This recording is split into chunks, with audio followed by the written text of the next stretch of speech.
Hello বন্ধুরা, welcome back to my channel.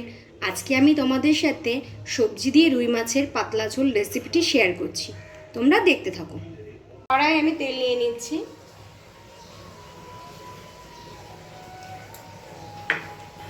রুই মাছগুলো আমি ভেজে নিচ্ছি।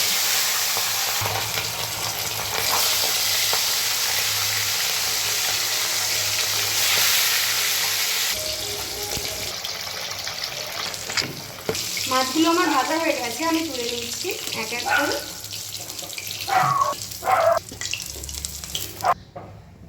জিরে ফোড়ন দিয়ে নিলাম হাফ টিস্পুন, দুটো শুকনো লঙ্কা ফোড়ন দিয়ে নিলাম, একটি গোটা তেজপাতা দিয়ে নিলাম। 10 সেকেন্ডের জন্য আমি এটা নেড়ে চেড়ে নেব।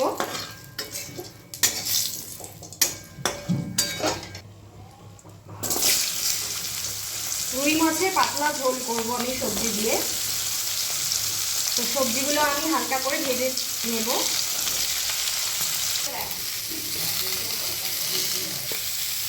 হাফ টিস্পুন হলুদ অ্যাড করছি,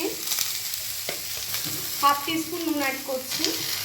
সবজিগুলো আমি ভালো করে নেড়ে চেড়ে নিচ্ছি।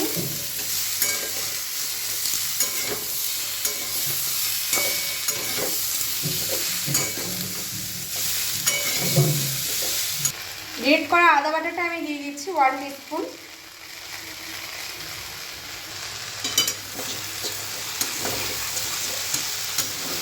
প্রায় আমার ভাজা ভাজা হয়ে গেছে, আমি আদাটা দিয়ে ভালো করে নেড়ে চেড়ে নিচ্ছি।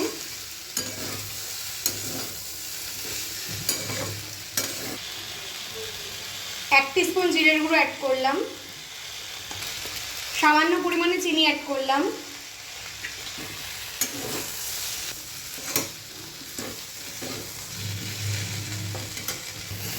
সামান্য পরিমাণে জল অ্যাড করে নিচ্ছি আমি। মশলাটা আমি ভালোভাবে কষিয়ে নেব।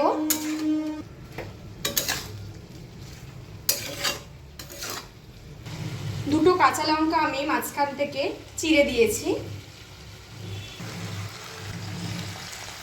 জল অ্যাড করে দিচ্ছি।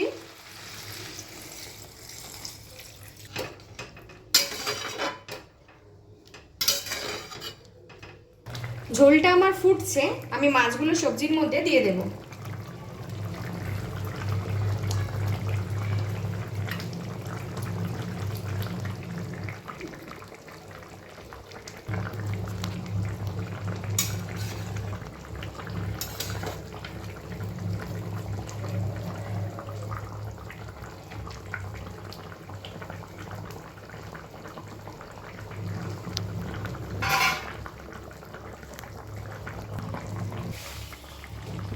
গ্যাসের ফ্লেমটা আমি অফ করে দিয়েছি। রুই মাছের পাতলা ঝোল আমার রেডি। যদি আমার এই ভিডিওটা ভালো লাগে লাইক কমেন্ট শেয়ার করবেন।